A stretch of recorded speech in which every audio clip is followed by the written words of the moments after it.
Усім прывітанне, ў студыі Зміцер Лукашукі. Мы працягваем абмяркоўваць падзею Беларусі і за яе межамі. Як мы вам і абяцалі, нарэшце у нас у студыі медыэксперт па у галіне супрадзеяння прапаганды, старэйшы аналітык медыа IQ Паўлюк Быкоўскі. Прывітанне, спадар Паўлюк. Вітаю вас, спадар Паўлюк. Ну, паколькі вы у нас медыэксперт, безумоўна, мы будзем пра медыа і гаварыць, але як жа без прапаганды, без нашай любімай прапаганды? Як вы ацэньваеце увогуле стан лукашэнкаўскай прапаганды на сёння? Наколькі яна увогуле жыццяздольная, што яна з сябе ўяўляе? Вот можна пра гэта увогуле нейкім чынам гаварыць і ацэньваць?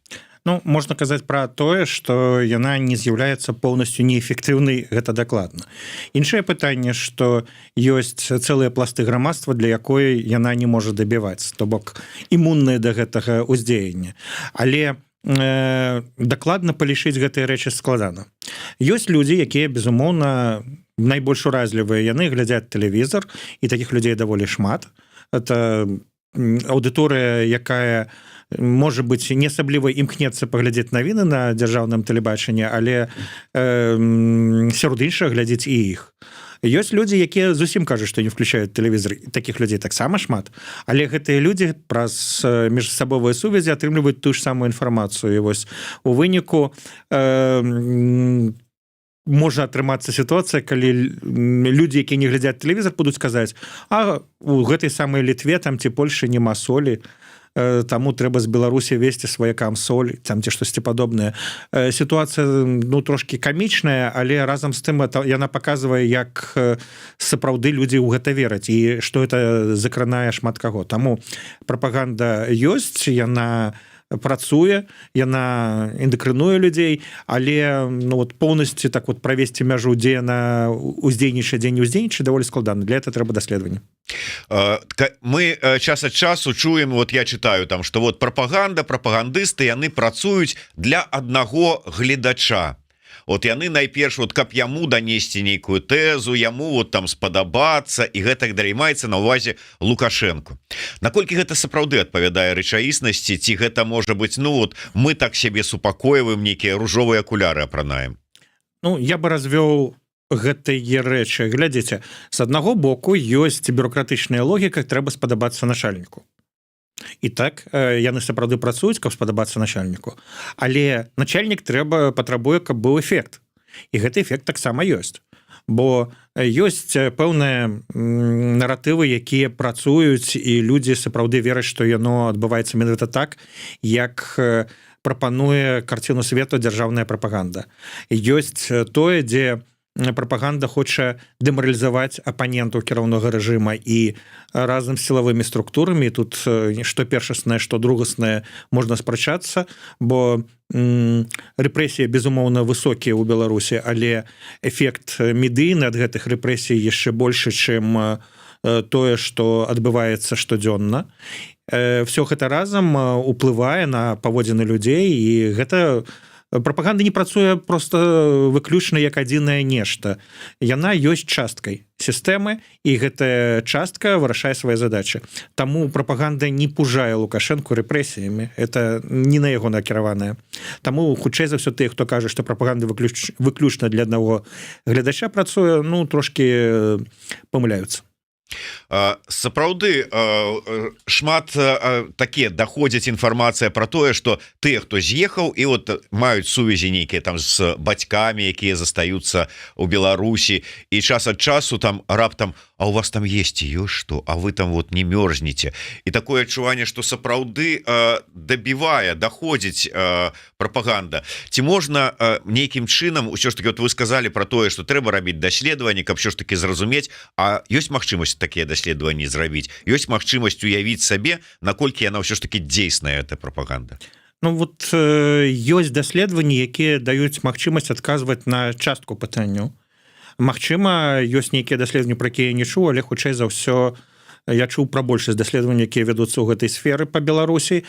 Мы можам скласці, можа быць, не да канца аб'ектыўную, але блізкую да аб'ектыўнасці карціну, як это працуе, і зразумець, якія каналы задзейнічаны. І калі з аднаго боку мы бачым даволі высокія адсотак людзей, якія карыстаюцца тэлебачаннем, і там усё зразумела быццам бы. Але есть людзі, які карыстаюцца інтэрнэтам, і мы можам паглядзець, што адбываецца там, па якіх каналах разыходзіцца інфармацыя. І вось, напрыклад, адзін ужо не сацыялагічны, а наш медыяметрычны маніторинг паказаў, што праўладныя каналы ў тэлеграме вельмі любяць рэпосціць адзін аднаго, а вось, напрыклад, незалежныя каналы гэта не любяць рабіць. Ну, гэта зразумела, там ёсць адзін цэнтр кіравання палётамі, а ў незалежных каналаў кожная у звычайнай сітуацыі канкурент адзін аднаму, усе хочуць быць першымі і не спасылацца на іншых. Таму атрымліваецца, што вот прапагандысты могуць зрабіць рэха-камеру, у якой будзе павышацца сігнал прапагандысцкі, а у незалежных это не абавязкова атрымліваецца, бо яны і акрамя таго не мысляць як прапагандысты сябе, яны мысляць сябе як медыа або блогеры, якія маюць свае ўласныя меркаванні. Гэта розныя рэчы, і мы параўноўваем, такім чынам атрымліваецца ўздзеянне прапаганды, якая мае мэту змяніць паводзіны людзей, маніпуляваць людзьмі і гэтак далей, з паводзінамі тых, хто ствараюць контент з іншай мэтай, з мэтай інфармаваць людзей, данесці сваё меркаванне. Ну, далёка не ўсе незалежныя тварцы контента ставяць перад сабой прапагандысцкія мэты. Вельмі цікавы момант, конечно, і я про гэта ведаю, і яно, відаць, прыйшло у беларускую прапаганду, калі адзін аднаго рэпосцяць. Мы чулі, як это працуе ў Расіі, памятаю, Байпол рабіл таксама некае даследаванне, як рабіліся укіды праз розныя тэлеграм-каналы, і сапраўды паглядзіш спачатку, там, скажем, ну, умоўна, на адным прапагандысцкім тэлеграм-канале колькі было праглядаў такого матэрыяла, там 140. Потым глядзіш, там колькі праглядаў было эфіра якога-нибудь там азаронка з Дермантам, там 30 чалавек глядзела. А калі потым раз глядзіш гэты месседж, які закідываўся, ён разышоўся даволі шырока. То есть вот дзякуючы гэтаму. Ну, у тым ліку гэта, ну вот глядзіце, мы заўважылі, што рэпост у сярэднім па праўладных каналах стварае 7,63. Ну, здавалася б, ну, трошки больш за памылку, все класна, але не асабліва уражлівае. А у незалежных медыа 1,5%. То бок у незалежных медыа можна сказаць, што рэпоста фактычна і няма. Ну, то бок ён ёсць, але ну так, ці то ёсць, ці то няма, но это не асноўная мэта. А тут ёсць мэтаскіраваная палітыка. І дабіваюць, прысутнічаюць у шмат якіх асяродках, дзе, здавалася б, гэтага не мусіла б быць. Правда, не заўсёды яны рэпосцяць адзін аднаго менавіта беларускія вытворцы прапагандысцкага прадукту, але яны любяць яшчэ і расіянаў рэпосцяць. Калі ўзяць все ж таки больш такія сур'ёзныя СМІ, кшталту тэлебачання, але не распаўсюд, а мяне цікавіць вось такі момант. Ідзеш канкрэтная часам матэрыялы, канкрэтная хлусня. Ну вот узять той же самый там матэрыял, напрыклад, расследаванне младшего лейтенанта Тура про пашпарт Новай Беларусі.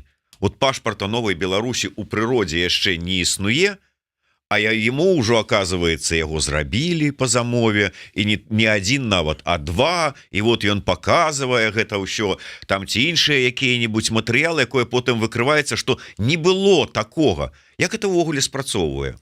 Ну, глядзіце, па-першае, пра тое, што гэтага не было, даведаюцца тыя, хто і так сочыць за альтэрнатыўнымі каналамі інфармацыі. А тыя, што глядзяць найперш дзяржаўнае тэлебачанне, яны маюць іншую карціну света. Там, ну вось, ёсць жа дакумент. Куды паперці супраць дакумента? Вот он трымаецца ў руках, яго можна памацаць. І это ж по телевізору показалі. Так, але тут не просто показалі по тэлевізору і расказалі, гэта чалавек бачыў на свае вочы. Калі ён бачыў на свае вочы, ён перакананы ў тым, што это ёсць. Тое, што сёння можна надрукаваць шмат што і прад'явіць у якасці нейкага прадукта, неважна, это быў вялікі наклад ці маленькі наклад, ці сапраўды гэта зроблена тымі або іншымі, той самы пашпарт, гэта будзе складана даведацца чалавеку. Акрамя таго, чалавек глядзіць і хоча пераканацца, што ягоная карціна свету правільная. Найперш такія людзі глядзяць канал, які адпавядае іх палітычным поглядам. Рэдка людзі глядзяць для того, каб пераканацца, што все не так. То бок я гляжу для того, каб пасмяяцца. Гэта робіць невялікая частка грамадства. Таму яно реально працуе. А потым яно ідзе размовах. Ну вот, у вас няма яшчэ пашпарта новай Беларусі, а у нас ёсць. Ну яшчэ нават у Кавалеўскага няма яго, а ў Тура ўжо ёсць. Ну так. Нешта хацелі дадаць. Ну тут ёсць яшчэ цікавы момант. Тур, напэўна, ёсць прыкладам інтэлектуалаў сярод беларускіх прапагандыстаў, і калі ён не халтурыць, то ён робіць прадукт, который унутрана не супярэчлівы у межах адной перадачы, прынамсі.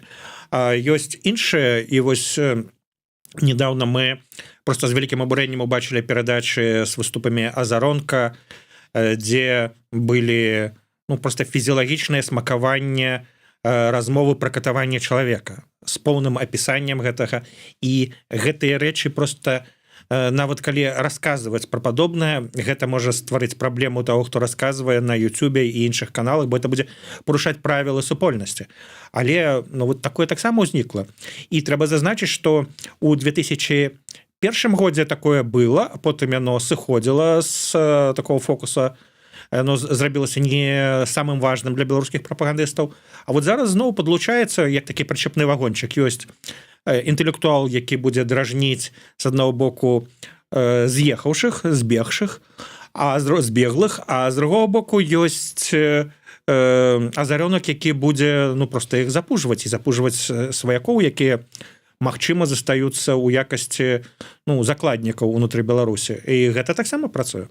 Тады ствараецца такое ўражанне, што гэта адмыслова наўмысна створаныя два вобразы, два бакі аднаго медаля прапагандысцкага. На стале павінны быць розныя стравы, і калі вы збіраецеся пад'есці, то хутчэй за ўсё там будзе і першая страва, і другая страва, і будуць розныя прыправы, таму гэта звычайная рэч. Я попрасіў вас па магчымасці прааналізаваць і можа быць апісаць самыя свежыя апошнія нашага гэтых дзён тренды, якія зараз у прапагандзе лукашэнкаўскай ёсць, на якія тэмы найперш яны сёння напіраюць. У нашым спісе знаходзіцца 2550 наратываў, якія мы адсочваем. Это даволі шмат, і некаторыя з іх здаюцца вельмі падобнымі самі па сабе, але мы дзелім іх на тыя, што ёсць сталымі. Іх не шмат, і калі іх пералічыць, можна хапіць пальцы адной рукі. Дзяржава працуе добра, дыскрэдытацыя іншых дзяржаў, ворагаў. Беларусі пагражаюць звонку, пахвала Лукашэнку ў розных формах, дыскрэдытацыя пратэста і сцвярджэнне, што Беларусь не агрэсар. Вот это сталыя наратывы цэлага 23-го года, і яны захоўваюцца зараз. Калі казаць пра новыя наратывы, якія можна заўважыць, то перад всебеларускім народным сходам, які будзе фактычна праз тыдзень, актыўна падняўся з нібыту наратыў пра то, што гэта калектыўны Лукашенко. І вот это даволі цікавая штука, бо калісьці ў 20-м годзе хадзілі чуткі, быццам бы Лукашенко, Пуцін в сачах там дамовілі, што Лукашенко сыходзіць, ствараецца нейкі пераходны інстытут і гэтак далей, і быццам бы змены в Канстытуцыі былі для таго, каб Лукашенко сышоў. Я, шчыра кажучы, не даю гэтаму веры такой асаблівай, але інструментальна, фармальна усебеларускі народны сход створаны, каб захаваць курс. Прынамсі, пра гэта казала прапаганда у 20-21 годзе. Потым яны на это забыліся. І вот зараз яны зноў гэта ўспамінаюць. Адпаведна, ўзнікае пытанне, калі яны зноў выцягваюць калектыўнага Лукашэнку і сутыкаюць яго ілбом з такім, скажем, вельмі самотным Лукашэнкам, то дзеля якой мэты это робіцца? Ці яны просто дасталі старыя метадычкі, ці гэта сапраўды сцелецца саломка, што будзе нешта мяняцца? Калі сняць шапку, так бы мовіць, медыааналітыкай і прыпомніць, што я палітычны аглядальнікам даволі доўга працаваў, то я думаю, што не вельмі падобна, што нешта збіраецца мяняцца, такіх прямых тэндэнцый няма. Але прапагандысты рэдка робяць штосьці без нейкай прычыны. Звычайна яны падобныя палітычныя рэчы робяць для чагосьці. Таму будзе цікава паглядзець, навошта яны прыпомнілі калектыўнага Лукашэнку. Ага. Що ж таки, вы як палітычны аналітык, да якой высновы прыходзіце у гэтым накірунку? Я думаю, што магчыма у гэтай сітуацыі не абавязкова прапагандысты дакладна ведаюць, навошта яны это робяць. Цалкам магчыма, што яны атрымалі старыя метадычкі па таму, што новых не было. Бо калісьці прыдумалі, што такое всебеларускі народны сход, і таму трэба дуць у тую ж самую дуду. Але калі ёсць маленькая верагоднасць, што гэта не так і узнікла нейкая новая гульня, то ў гэтай новай гульні яны, у прынцыпе, робяць падножку Александру Лукашенку, бо калектыўны Лукашенко пры такім жывым самотным Лукашенку не вельмі патрэбны. Калектыўны Лукашенко патрэбны ў іх парадыгме для таго, каб патлумачыць і прывязаць курс дзяржавы, калі Лукашэнкі не будзе. Ну, вось атрымліваецца, што занадта рана яны запускаюць гэты механізм. Ну, можа быць. І часам такое такое адчуванне, што яны так бягуць наперадзе паравоза, так стараюцца там ці дагадзіць, ці там прадбачыць пажаданні, там ці там наратывы, ці там вот жаданне гаспадара, што нават перабольшваюць ці шкодзяць. Ну так, але тут мы не ведаем, это інерцыя ці гэта размінанне новай тэмы. І вось тут угадаць даволі складана. Паглядзім. Вот размінанне новай тэмы гэта сапраўды так. Я, можа быть, трошечку вярнуся, раз уже закранули тэму с аднаго боку як да медыаэксперта, з другого боку як да палітычнага аналітыка. Як вы ацэньваеце, як думаеце, што стаіць за падвышэннем, хутчэй за ўсё, былога міністра інфармацыі да галоўнага ідэолага? Ну, глядзіце, па-першае, ужо быў прэцэдэнт. Ігор Луцкі таксама быў міністрам інфармацыі, стаў намеснікам кіраўніка адміністрацыі прэзідэнта. То бок такі шлях ужо існаваў. А па-другое, калі казаць пра Перцава, то у прынцыпе нехта мусіць адказваць за накірунак гэтай в адміністрацыі прэзідэнта. Тут, напэўна, будуць вялікія змены. Трэба шукаць, хто будзе кіраваць адміністрацыяй прэзідэнта. І тут мне вельмі цікава, ці атрымаецца змена сілавіка на гаспадарніка, так бы мовіць. У нас увечна былі такія цыклы. Перад пачаткам электаральнай кампаніі трэба зачысціць прастору і штосьці падобнае зрабіць. Спачатку прызначыць, потым зачысціць, калі адбываюцца пратэсты, потым, калі все паламалі, пусціць гаспадарнікаў все адрамантаваць. Але з 2020 года у нас такі важнае месца адміністрацыю прэзідэнта все ж таки узначальваў чалавек, які хутчэй можна аднесці да сілавікоў. І гаспадарнікаў не пускалі. І калі вот зараз адбываюцца вот такія змены, ну, можа быць, ёсць пэўнае ваганне, каго прызначыць, і патрэбныя людзі, якім Лукашенко давярае. Падобна, што Перцаву ён давярае. Гэта пасада не настолькі адказная, як сілавая ці кадравая, ці штосьці падобнае з аднаго боку. З другого боку, ідэалогія ў Беларусі это хутчэй сімулякр, бо ёсць падручнікі, але няма тэзісаў і антитэзісаў. Ну, то бок немагчыма яе выкласці без таго, каб просто цытаваць Лукашенко на розных выступах. Перцаў можа цытаваць яго бясконца. Гэта не значыць, што нешта з ідэалогіяй будзе адбывацца новае. А вось Міністэрства інфармацыі, ну, вот это цікава, што Міністэрства інфармацыі у нас ёсць адзін з тых органаў, які кіруе інфармацыйнай прасторай. Ну, відаць, не было пярэчанняў, як Перцаў кіраваў Міністэрствам інфармацыі. Працэс зачысткі пачаўся пры яго папярэдніку, працягваўся пры Перцаве, ну і, напэўна, Лукашенко не мае прэтэнзій. Я бы больш глядзеў не на прызначэнне Перцава ўсё ж такі, а хто зойме першую пасаду, бо гэта пасада ў значнай ступені больш важная, чым пасада прэм'ер-міністра. А ўвогуле, калі мы кажам пра Міністэрства інфармацыі, пра міністра інфармацыі і пра рэпрэсіі ў дачыненні да СМІ і журналістаў, а тут Міністэрства інфармацыі ўвогуле што-небудзь вырашае? Безумоўна, бо яны, па-першае, вядуць спіс экстрэмісцкіх матэрыялаў, і гэта адказная роля. Яны адказваюць за кіраванне беларускім інтэрнэтам. З аднаго боку, ёсць аператыўна-аналітычны цэнтр пры прэзідэнце, але ёсць Міністэрства інфармацыі, якое прызнае пэўныя рэсурсы неадпаведнымі, што яны парушаюць закон і стварае ўмовы для таго, каб іх блакаваць. То бок это даволі важная функцыя.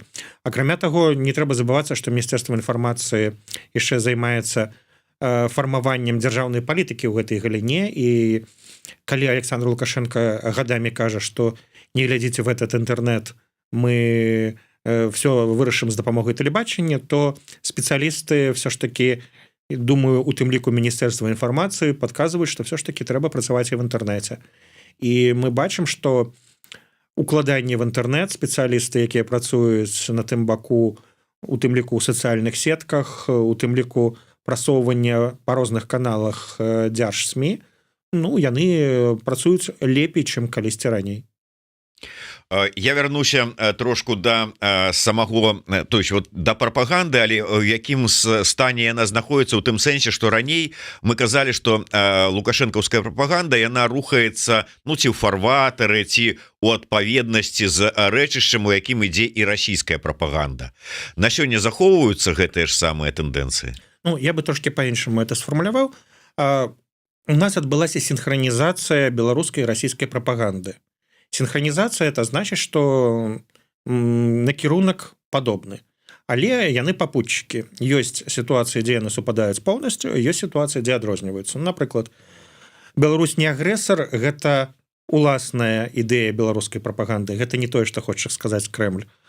Тое, што беларусы дапамагалі украінскім бежанцам, гэта было наратывы менавіта беларускай дзяржаўнай прапаганды, а не кремлёўскай. Яны хочуць гуляць у сваю гульню, але то, што тычыцца ідэалагічнага абгрунтавання вайны Расіі супраць Украіны, тут яны цалкам падтрымліваюць Кремль. Я яшчэ да прапаганды, але трошку з іншага боку. Нам ну, з дапамогай, найперш, так разумею, наших калег з першай беларускай газеты з рысункамі нашай Нівы, яны вот уважліва сочаць за тым, як там гэты жабагадзюкінг прапагандысцкі паміж сабой то мірыцца, то любіцца, то грызецца. Смешна назіраць, але наколькі гэта сапраўды нейкая такая тэндэнцыя, ужо якая, можа быць, набывае шырыню. Калі мы глядзім, як там умоўная там даносчыца Бондарева нападае то на Марзалюка, то на Прыдыбайлу, там лаецца на яго там заднепрывадным, называе і гэтак далей, то яшчэ на каго, то кіраўніца Белай Русі з Брэста, здаецца, супраць Азаронка выступае, што, маўляў, ну нават немагчыма такое слухаць. Гэта такія, ну, з дазволу, можа быць, нейка зверху ідуць такія паказанні, што ў нас не ўсё пад адну грыбёнку. Ці вот як вы ацэньваеце это? Ну, глядзіце, я не думаю, што ёсць дазвол зверху. Мне падаецца, што Бондарева і падобныя ёй дзеячы з'яўляюцца ініцыятывай знізу. І вось тут яны ўходзяць у супярэчнасць з кіроўным рэжымам. У Беларусі, калі браць канцэпцыю, што ў нас аўтарытарны рэжым, а не таталітарны рэжым, хаця там ёсць пэўныя папаўзнавенні, паглядзець, што беларусы робяць у спальні і гэтак далей, але ўсё ж такі татальнага кантролю няма. У іх ёсць моцнае адрозненне. Аўтарытарны рэжым хоча, каб падданыя проста моўчкі пагаджаліся з тым, што адбываецца, не высоўваліся. А таталітарны рэжым хоча, каб яны дэкларавалі і заяўлялі сваю адданасць. Аўтарытарнаму рэжыму ініцыятыва знізу зусім не патрэбна. Таталітарны рэжым вымагае ініцыятыву знізу. Павінны быць мільёны Бондаревых, якія будуць расказваць, што не так зрабіў Азарёнак або Тур.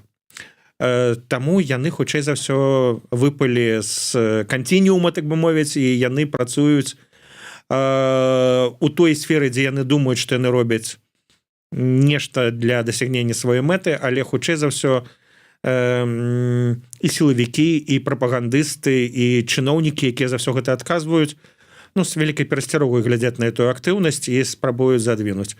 Мне з Бондаровай здаецца больш важным не тое, што яна цкуе гэтых прапагандыстаў, а тое, што яна вучыцца беларускай мове і літаратуры і з кожным параграфам адкрывае для сябе, што яшчэ трэба забараніць у Беларусі.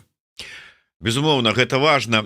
І калі глядзіш на тое, што вот зараз дойдуць до того, што і Караткевіча забароняць, бо там, оказывается, як там начальнік бібліятэкі сказаў, Гіген, Я не памятаю, що типа там не адпавядае гістарычнай праўдзе тое, што напісана ў Караткевіча у романах, что там такое. Зараз дойдуць і знойдуць штосьці ў Быкова. Я уже не кажу про класікаў, прыклады ўжо ёсць. Класікаў, бо это таксама класікі ўжо. Ну так, да больш таких старэйшага пакалення класікаў я маю на ўвазе. Богдановича, там Багушевича, там яшчэ каго-небудзь да іх дойдуць. Але вот гэтая сітуацыя, калі можа быць ініцыятыва, ну скажем так, не ў дугу, як так бы мовіць, вот самой прапагандзе, наратывам, якія ідуць зверху, а чаму не прыціснуць? Чаму чыноўнікі баяцца гэтай Бондаравай як чарта зладана? Ну мы памятаем, што былі прэцэдэнты, калі так званыя пакаяльныя відэа рабілі у тым ліку і такія ініцыятыўныя людзі знізу. Так што это просто значыць, што яшчэ не дашлі да яе рукі, ёсць больш, так скажем, тое, што больш раздражняе, тое, што больш важна, але перыядычна бывае.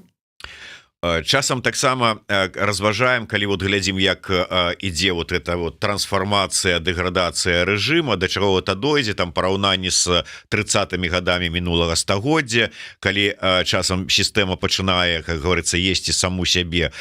Як вы лічыце, ці дойдзе тут до такога? Ну, глядзіце, тады быў таталітарны рэжым. Тады была ідэалогія, і яна была яскрава акрэсленая. Канешне, выканаўцы на месцы маглі яе не разумець, але уся партыя мусіла танцаваць пад гэтую ідэалогію, а партыя была кіруючая. Тут і блізка такога няма. Тут няма уяўлення, што правільна, што неправільна. Тут ёсць хутчэй такія састарэлыя стэрэатыпы, успаміны, як это было пры Брежневе. Лукашенко ўжо адарваўся ад беларускай нацыі ў тым ж сэнсе, што калісьці ён быў маладым прэзідэнтам і умеў знаходзіць, што вот зараз ёсць галоўным для размовы, што будуць падзяляць большасць. Сёння ён уже за гэтым нават, напэўна, і не імкнецца. Ён выкарыстоўвае старыя прыёмы і хоча, ну, просто каб все захавалася як ёсць.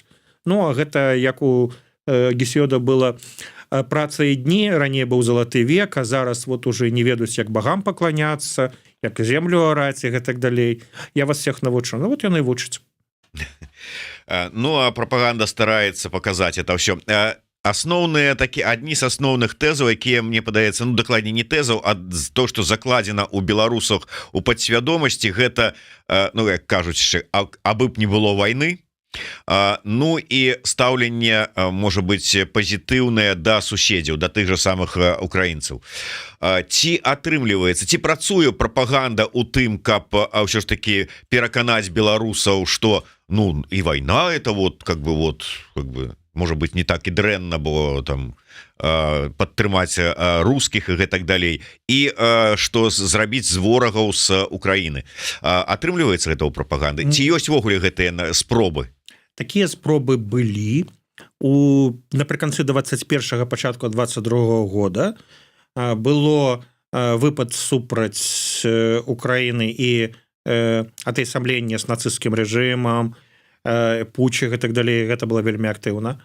І акрамя таго былі выпады, ну вот такого кшталту, што вайна гэта справа мужчыны, я буду ганарыцца сваім сынам, калі ён пойдзе ваяваць. Гэта ішло в поўны разрез з архетыпам абы не было вайны, які сапраўды моцна распаўсюджаны ў Беларусі, і гэта скончылось. А вот выпады, вот такая дыскрэдытацыя Украіны, украінскае кіраўніцтва, украінскіх, ну, палітычнай сістэмы, гэта захавалася. Хаця вот мы апошнім часам заўважылі змену, як Лукашенко звяртаецца да Зеленскага, то ён быў гнідай, то вот зараз уже стаў паважаным чалавекам. Гэта памянялася, але у Лукашэнкі часта такія рэчы мяняюцца. Прапаганда звычайна ідзе за ім і паўтарае, ну, можа быть, не абавязкова даслоўна, але збольшага паўтарае. Я б хацеў яшчэ закрануць тэму незалежных СМІ. Наколькі, як вы ацэньваеце стан незалежных СМІ на сёння, і наколькі вот нас пастаянна абвінавачваюць, і нас, я думаю, і вас, як экспертаў, што мы адарваліся ад вялікай зямлі, што мы ўжо не разумеем, чым жывуць там, якія ў іх думкі, патрэбы, настроі і ўсё астатняе. То есть, ці адчуваеце вы такую адарванасць у СМІ і ў экспертнай супольнасці, ну і ўвогуле агульны стан. Ну, ведаеце, мы можем памацаць гэтыя штукі, і в размовах з рэдактарамі, выдаўцамі адна гісторыя. Іншае пытанне, калі мы робім контент-аналіз выданняў, часам мы бачым праявы, калі сапраўды нешта адарвалася. Але я бы сказаў, што гэта не самае галоўнае. Тут хутчэй ёсць іншы чыннік. Мы можам заўважыць пэўнае несупадзенне медыа, якія вяшчаюць на Беларусь замежжа, то, что называется tone of voice, калі тональнасць не супадае. Нам здаецца, што это вельмі важна, у Беларусі лічыць, што это не так, і наадварот, нам здаецца, это нешта вельмі будзённым, а там якраз это па-іншаму спрацоўвае. Але ёсць зваротная сувязь, усе рэдакцыі яе маюць, ну, у лепшым, горшым стане, але все маюць, і гэта карэктуецца. Таму я бы не сказал, што ёсць рэальны разрыў. Ёсць іншае. Зараз вельмі не хапае карцінак, на якіх бы прысутнічалі жывыя людзі, якія знаходзяцца ўнутры Беларусі. Гэта замяняецца нейкімі безаблічнымі абстракцыямі, размовамі і гэтак далей. Вось гэта паказвае, ну, напэўную праблему змену медыяў, бо з таго, каб чалавек мог пабачыць на экране, так бы мовіць, сябе ці таго, з кім ён можа атаясамляць сябе, ён зараз бачыць нейкіх людзей, з кім ён не можа параўнацца. І гэта пэўная элітарнасць ствараецца, і людзям это можа не вельмі падабацца. Акрамя таго, ну, і прапаганда ў тым ліку працуе, і частка людзей маюць псіхалагічнае такое адчуванне, што мы адарваліся, калі выехалі. Таму ёсць рэальнае атаясамленне людзей, што тыя, што з'ехалі, тыя, што знаходзяцца ў Беларусі, гэта вельмі розныя людзі, і па-рознаму это ацэньваюць. І часам это праўдзіва, ёсць рэчы, дзе могуць адрознівацца, але вельмі часта гэта просто аргумент у спрэчцы. Як вы можаце ацэньваць гэтую сітуацыю, раз вы з'ехалі? А тут якраз все па-іншаму. Медыа, вот мы фіксуем гэта ў медыа-IQ, што медыа, якія знаходзяцца ў Беларусі, у іх ёсць самацэнзура, ёсць тэмы, якія яны не могуць падымаць, і збольшага яны могуць асвятляць шмат якія падзеі, але не могуць рабіць высновы з гэтых падзеяў, і эксперты не могуць у іх выказацца па гэтых падзеях. Вот это тая функцыя, якую незалежныя медыа, якія вяшчаюць з замежнай Беларусь і не баяцца цэнзуры, гэтую функцыю яны могуць выконваць. Вот, глядачка под нікам Матахары піша: нічога не разорвалася, мы под плінтусам затаіліся, чакаем. І вось з гэтай нагоды, ну, у мяне было б пытанне і да глядачкі под нікам Матахары, якая, я так разумею, ўсё ж таки знаходіцца ў Беларусі, і да вас.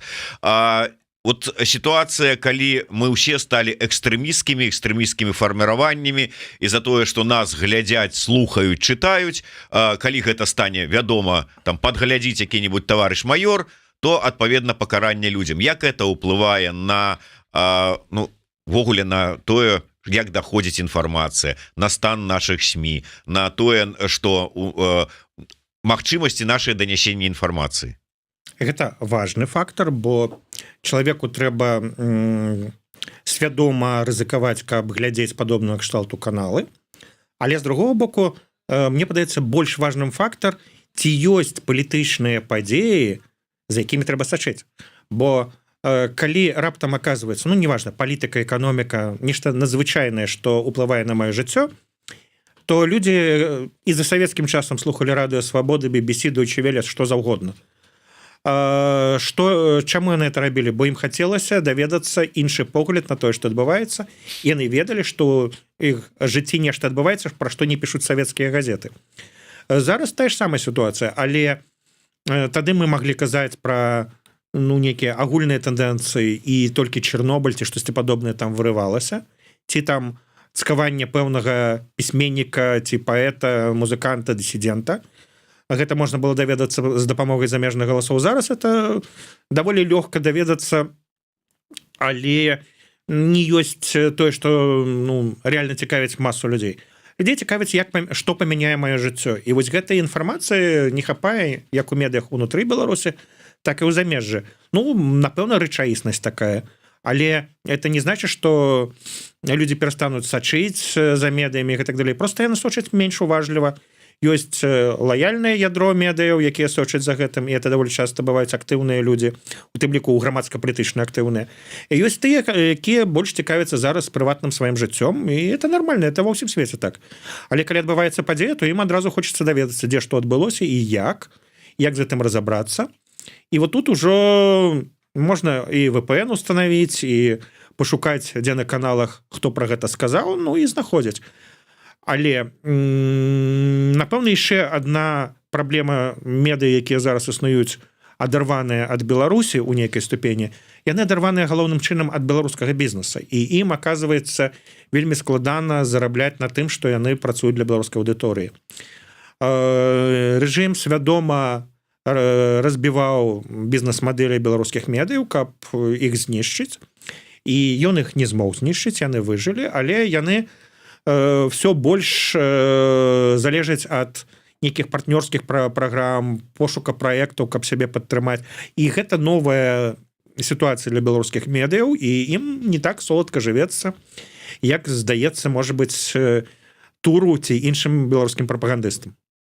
Ну да, і пастаянна сочаць за тым, што там, як там у России, что там у хохлов, так у прапагандыстаў, а что там у беларускіх СМІ у выгнанні. Вот я бачу, что анансавалі бліжэйшымі днямі будуць чарговы фільм про Белсат показывать. Боже мой, і тэмам хапае про Белсат показывать, а про асобных там журналістаў, так что мукавозчык, что тур, что прачці господи Азаронах, так постоянно прыгадываюць.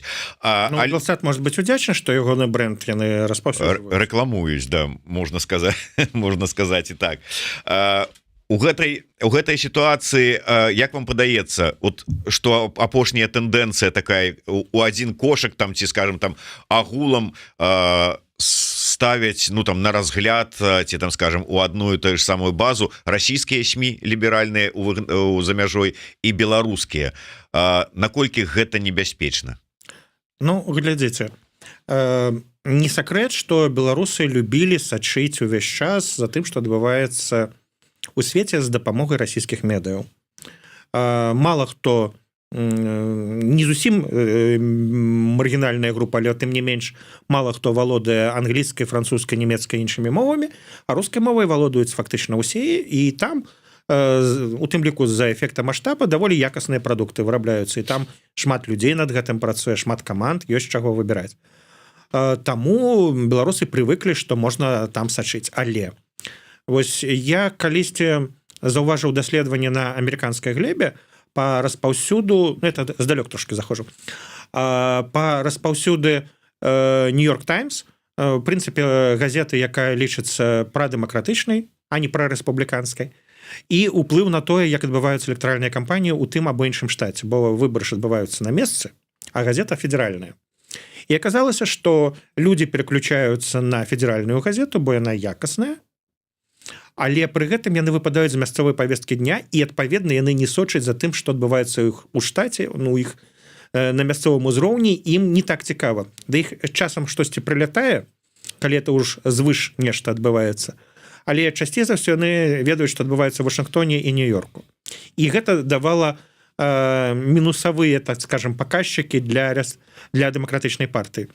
Хаця Нью-Йорк Таймс зусім такой задачи не ставіла. Можна паглядзець, это пэўная аналогія, але тым не менш можна паглядзець, як это адбываецца з ліберальнымі медыямі, ну, допустим, Дождь там ці якія-небудзь іншыя, і беларускай аўдыторыі.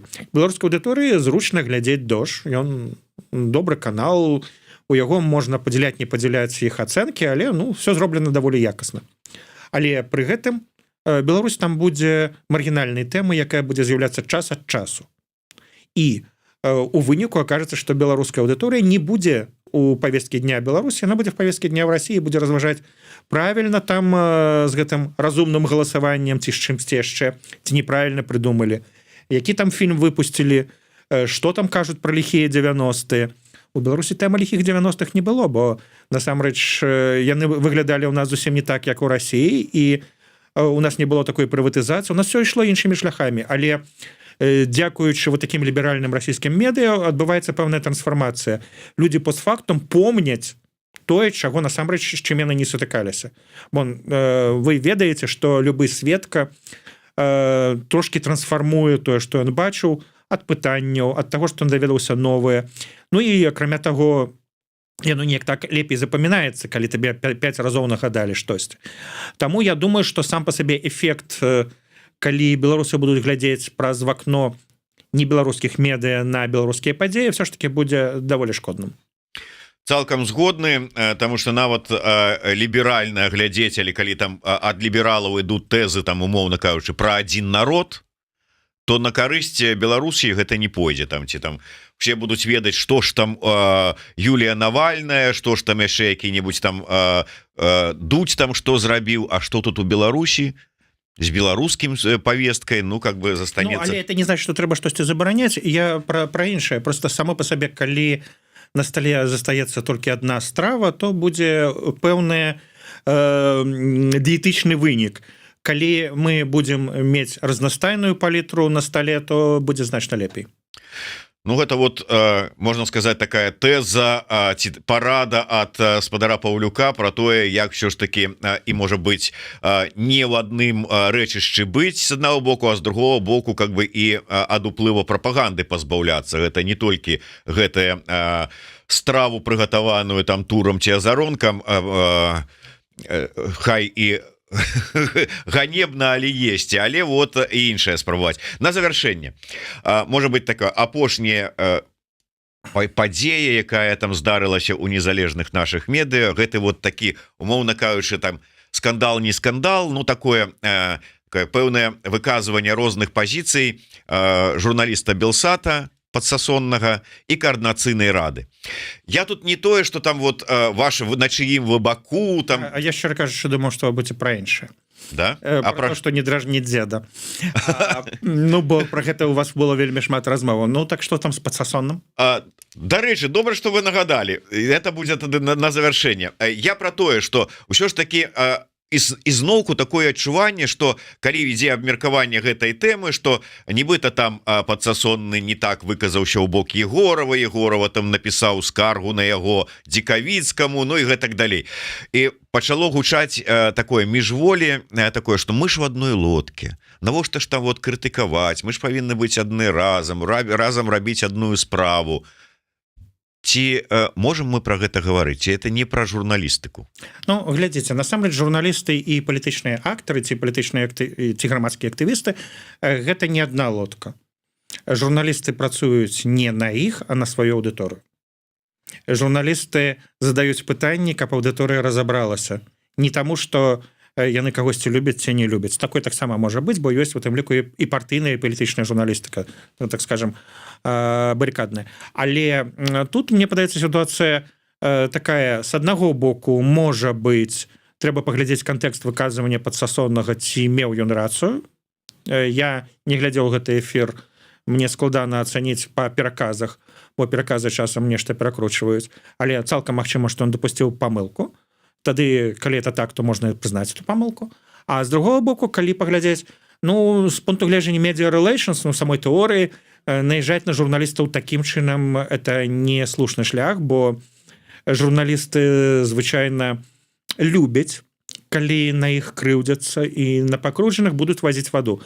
Чаму? Калі наезжаюць на журналістаў, то атрымліваецца так, што журналіст атрымлівае большую значнасць, бо ён не просто не богу свечка, не чорту качарга, ён ёсць нейкая конкретная уплывовая асоба, і на эту асобу эта асоба умешалась у працэс. Добра. Калі ж палітыку трэба выходзіць на шырокую аўдыторыю, то яму трэба будзе пасярэдніцтва журналіста або быць самастойна, як Трамп, стварыць выхад на аўдыторыю без пасярэднікаў. Ну, не все беларускія палітыкі Трампы, таму, напэўна, ім трэба шукаць кампраміс і будаваць здаровыя адносіны з журналістамі. Вот, дзякуй, цяпер я ведаю, што мне ўсё ж таки трэба не ў адказ крыўдзіцца, а наадварот дзякаваць тым, хто пакрыўдзіўся на мяне. Вот вазіць на іх ваду сваёй папулярнасці. Неслушна. На завяршэнне тады, раз ужо самі нагадалі гэтую тэму, як вы лічыце, ва сённяшні зараз шмат кажуць пра тое, не рабіць вот так, не рабіць гэтак, таму што вот дзеда раззлаваць, яшчэ горш стане. Журналісты такое ж адчуванне, асабліва вот незалежных СМІ, што не зробяць, што не скажуць, ўсё ідзе на вот злаванне дзеда. Можа быць, сапраўды вот калі ў сучасных так сённяшніх трендах быць, то трэба неяк не злаваць? Ну, насамрэч все не так. Глядзіце, яшчэ Арыстоцель пісаў пра залатую сярэдзіну, і тут яна цалкам прыкладаецца. Па Арыстоцелю ёсць мужнасць, якая знаходіцца паміж бесстрашшам і трусасцю. Бесстрашнасць — это калі чалавек не сочыць, не думае нават пра наступствы таго, што ён робіць, ён просто робіць то, што лічыць патрэбным. Трусасць, калі ён цалкам засяродзілася на наступствах і у выніку нічога, можа быць, і не робіць, бо не можа выбраць, што рабіць. Мужнасць — это разумны выбар, ведаючы пэўныя перасцярогі, каб дасягнуць свае мэты. Вось у гэтай сітуацыі трэба ацэньваць, якія будуць наступствы, ці пацерпяць безвінныя людзі з аднаго боку, з другого боку, ці можна дасягнуць мэты, якая ставіцца, ці гэта просто сімвалічны акт, ці гэта адзін з крокаў, які прыводзіць да перамогі. Бо тыя людзі, якія нічога не робяць, не прыходзяць да перамогі. А бесстрашныя людзі часам гінуць і, можа быць, робяцца героямі, але не факт, што набліжаюць перамогу. Мужныя людзі, насамрэч, это па Арыстоцелю проста вызначэнне. А так, у прынцыпе, проста людзі, якія разумна, крытычна ацэньваюць рызыкі і робяць тое, што належыць, яны могуць прыйсці да той мэты, якую ставяць. Вось тут я цалкам згодны, тому что калі не рабіць нейкіх крокаў, то невядома, дойдзеш ці не. Вот кажуць, што не трэба было рабіць, там, не трэба было 20-го года, не трэба было 10-го года. Тут у Польшчы не трэба было першага паўстання на верфях у Гданьску, бо яно было задушанае і праваленае, людзі пацярпелі. Так а ці было б потым тады перамога, ці было б дасягнулі б? Ну, пастфактум, насамрэч, даволі лёгка рабіць пэўныя высновы, бо мы ведаем, што было. І гэта ўжо будзе падгонка пад вынік. Але калі не зроблена крокаў, не зроблена ў тым ліку памылак, то немагчыма навучыцца.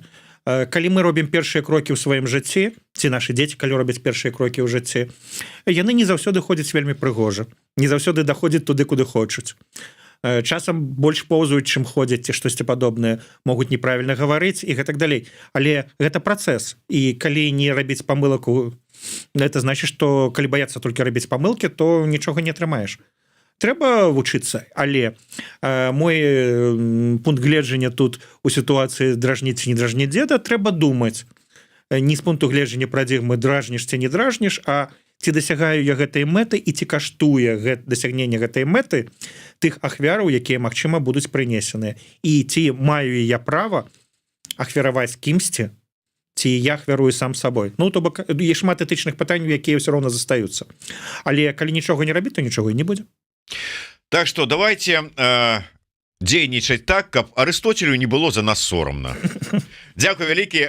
Паўлюк Быковскі, Зміцер Лукашук. Слухайте, глядзіце, подписывайтеся, калі для вас гэта бяспечна. Не забывайцеся про бяспеку. Ну, але калі бяспечна, то расшэрвайце, лайкайце, ставьте свае падабайкі, подписывайтеся і чытайце IQ, Медіа IQ і Паўлюка Быковскага, і нас на Еўрарада абавязкова таксама слухайте, глядзіце, чытайце. До сустрэчы. Жыве Беларусь. Жыве вечна.